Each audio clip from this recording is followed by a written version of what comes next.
بسم اللہ الرحمن الرحیم۔ مرتے ہی جنت میں داخل کر دیا جائے گا۔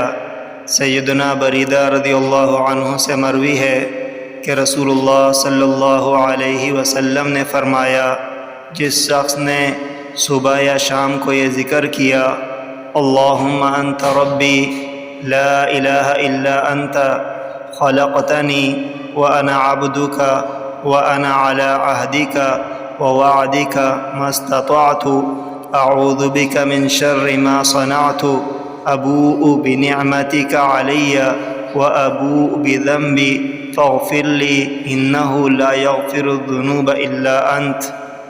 اے اللہ، تو میرا رب ہے، تیرے سوا کوئی معبود برحق نہیں۔ تو نے مجھے پیدا کیا اور میں تیرا بندہ ہوں، اور میں اپنی استطاعت کے مطابق تجھ سے کیے عہد اور وعدے پر قائم ہوں۔ میں نے جو کچھ کیا اس کے شر سے تیری پناہ چاہتا ہوں۔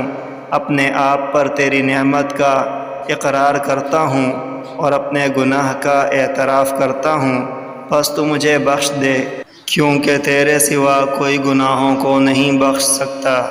پھر وہ اسی دن یا رات کو فوت ہو گیا تو وہ جنت میں داخل ہوگا۔